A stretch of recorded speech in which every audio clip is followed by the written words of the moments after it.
doing the veining for Tanner, before you paint any vinyl kit, always give it a really good scrub in warm, soapy water. I use dish soap because it breaks through the grease. When they're coming out of a mold or put into a mold, they use a thing called mold release, which is oily and it can stop your paint from sticking. So give him a good bath first. He's already had that. I'm going to mix up the paint for the veining. The good thing about heat set paint is if you make a mistake, you can wash it off. Once you've baked that layer, you will not be able to remove it unless you use a paint remover like acetone-free nail polish remover works. But you've got to remember when you do that, if you've already baked, say, 3 layers and you want to remove the last layer and you use the nail polish remover, it will remove all layers. I don't mix the paint the same as a lot of people. So for the veins, I don't dilute it as much immediately. So I'll make it quite dark.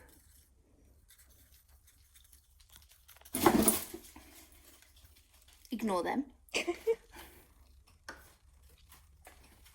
We don't have paper towel at the moment, so I'm just using plastic wrappers and stuff. The paint won't dry out even if you leave the lid off. It's another good thing about heat set paint rather than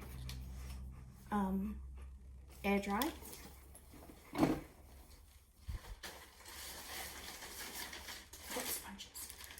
Forgot to grab my sponges. You will need a sponge doing the veins just to blot off any drippings because you don't want it to drip. I use watercolor brushes. You can fill this part with your solution and paint it that way. I'm not going to because I apparently like doing things difficultly.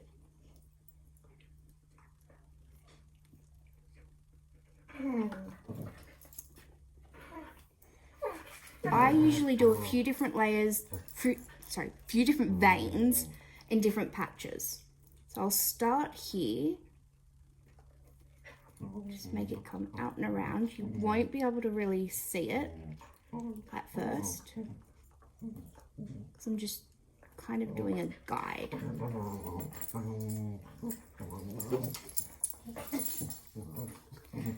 Please ignore the dogs, they're fighting over who gets to lay under the table.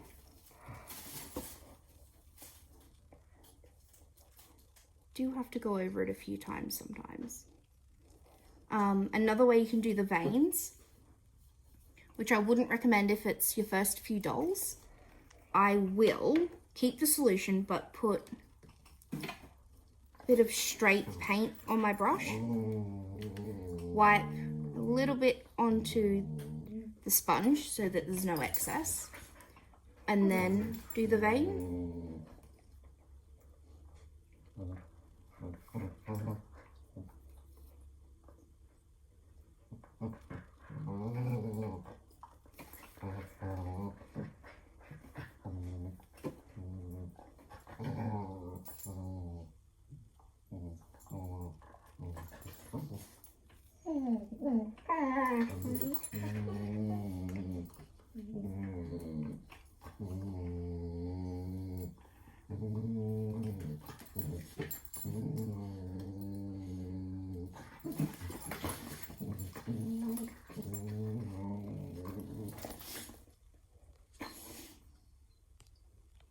That's a little bit too dark, which is fine.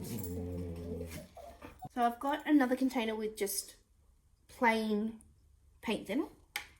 I'll dip the fine end of the sponge into it, wring it out a bit. Sorry, just getting the dog's ball out of my kneecap. Hey. And then I'm going to very carefully dab over it with the thinner to help blend it into the vinyl, and so that it's more even, so mostly the darker bits. You don't want veins too visible, but also have to keep in mind you will be doing quite a few other layers on top. With the colours like blues, purples and greens, if you use them thick, like I have, they will never completely come off no matter what you use. They stain the vinyl. So that for me is a good vein. It's fine, it's a bit dark, but it's not too dark because he's not gonna have a pale complexion. Make it a little bit lighter. Just keep dabbing. You don't rub at all. And then we can move on to the next vein, which I'm going to do on his temple. So get my brush. I'll dip it in the blue to wet it a little. Get my sponge in place. Bit of paint on. Dab it off. There's not too much. And then we're going just here.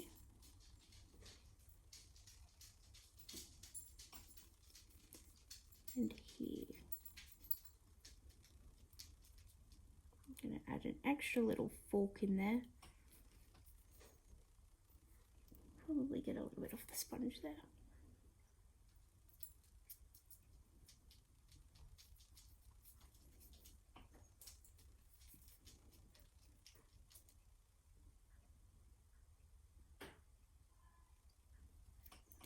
Yeah, sponge, it's still wet from before. I'm going to pounce at it. So I'll do the rest of the veining on his head and then come back to you before I do the next step. So I've done a lot of veining. So we've got a faint one at the back, temple and joining to the forehead, here and then here. The next thing I do is what I call a depth marker. You can do it on the face. It's a blue wash almost if you're doing it on the face. I find it better and more effective to use undiluted paint on the inside of the face, on the inside of the head. So turn him around. I can't touch where the veins are because I have not baked him yet. I'm not ready to do that. Choose my mixing brush. Get the paint on. You don't want it thin, but you don't want it too thick either. Only paint behind the eyes and nose and in here and under the chin. You don't really want to go out into the big part of the cheeks or too high above the eyes. Here's an open-eyed kit, which means there's eye sockets. So you're just gonna have to paint around them because you cannot remove them. You will need them to hold the eyes in. Just do that and then I'll show you. Doing it quite dark. Again, I do things a little different to how some artists will. So that's too dark. His vinyl is a lot thinner than most. So I'm going to use a brush that doesn't have any color on it and thin it out. This brush isn't long enough. This one is. So this is a dry brush. Put the thinner on it. Now I can spread out the paint. You don't want it runny because then it will run into areas that you don't want it on. So I'll pick him up and face him to you in a second. That's just splashed. Sometimes you need to manipulate the vinyl so that you can get in certain areas. It should be soft vinyl. Most kits are very soft. Can you see that? So he's quite blue now. A couple other little bits I can't get to. So this lip is quite thick in vinyl. So behind that is just flat, which means I can't add the blue to there, but that's fine. I haven't gone into the tip of the nose because there is no tip. Again, that's thicker vinyl. Gone into the chin, under the cheeks, here, and just up here a little. Just got to even that out a little bit on this side.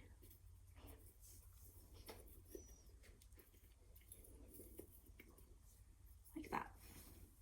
So that will, it won't set until you bake him, but once you've baked the baby, it will be permanent just like the outside of the vinyl. So the next thing I'm going to do, I'm going to let that dry or evaporate. Stick my paintbrush back in there. I use this as a makeshift drying rack because I can change the size of the brushes to suit different size kits. I did a June 7-month sleeping using this, or you can get a board like this, drill some holes in it and put different size length pieces of dowel in it to also make a drying rack. That's what I'm going to be doing with this board. We're going to do vein on this hand as well as a couple of other little things. Just rinse my brush out a little.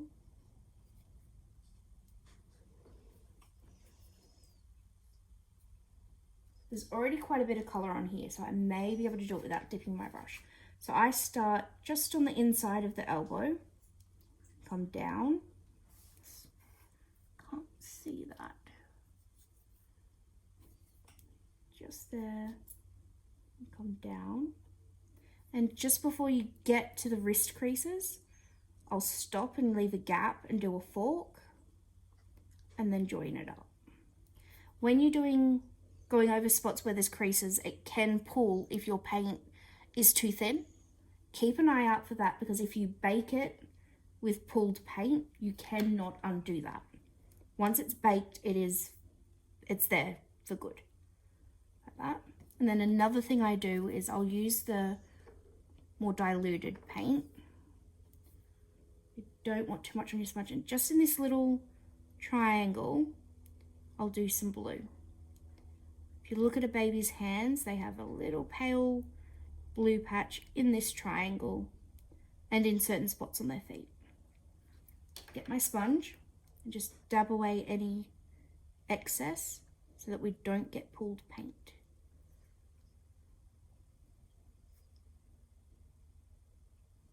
Then we turn it over and do some veining on the top of the hand. So I'll do little veins starting on the inside of the wrist. Try that again. Starting on the inside of the wrist, coming through. This one I don't do as dark as the others. And it's almost in the center, coming through, and then it branches out.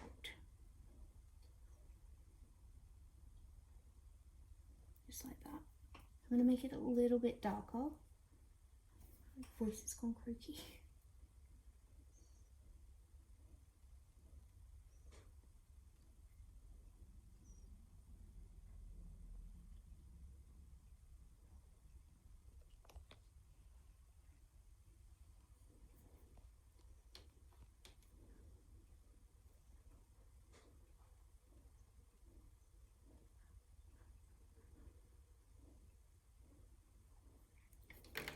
I'm going to get a dry edge of the sponge to absorb any extra that's on it, and then use the wet end to dab this little uneven bit. See how that small section is darker? Just dab at it, don't wipe it unless you want to remove it. Any extra dark pieces. And then he has a vein there. Butterfingers. And I'll bring that down here, and it'll be paler as it trails off so that it looks like an actual vein. And that's all I'll do for his arm. I'll do one leg and then I'll repeat that on the other limbs. So we do just this little area of the instep, so through here in the diluted solution without tipping it over. You don't want to get the blue on this section, just through here.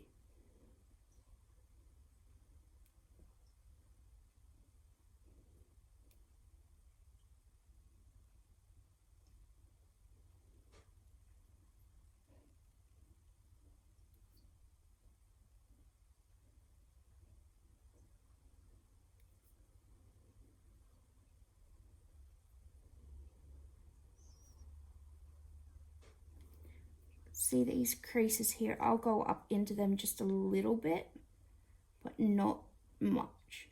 You don't want this dark. It's just like a hue or a wash. Get my sponge, the dry end, just to take any pulled areas off. And it's that.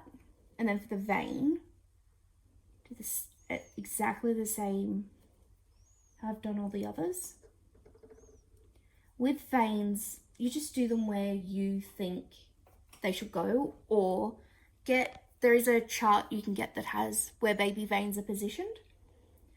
There's also usually photos on the internet that you can get through Google that show you where veins are usually located. I have too much paint on my brush. So this is a little knobbly bit. It's not very big, but I want the vein to go around that. Just go around a little and then fork it off. Vein will curve down the calf there and then down that way too. These don't need to be dark.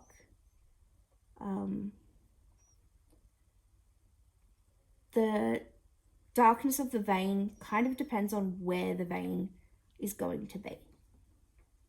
And then on the outside of the leg, you need another vein. You've got your other ankle bone here. So I start just below the knee, curving around. You don't want straight lines because there is no straight veins on the human body, really. And then I'll bring it forward a little, like that. And then I'll also do a few just little ones on the only time I ever get messages and phone calls when I'm recording. Just do little ones on the top of the feet that you want to try and blend in a bit, so they don't need to be dark. Might do another little one here. That one doesn't have forking, it's just a line. I'll dab at them to blend them in a bit. Try not to touch the work you've done unless you've baked it, because you can rub it off if it's not baked. The ends of each vein need to be blended in the most so that it looks like it's actually coming out of the skin into the surface. So that's that foot. You can add veins up higher if you want to. It is all up to the artist, really. Just going to add a bit of the plain liquid to this. When you start using other colours, like for creases and stuff, you'll need to use a different brush, unless you've washed the brush you've used for the blue really well, because blue will stain your brush tip and can keep leaching into other layers as you use it.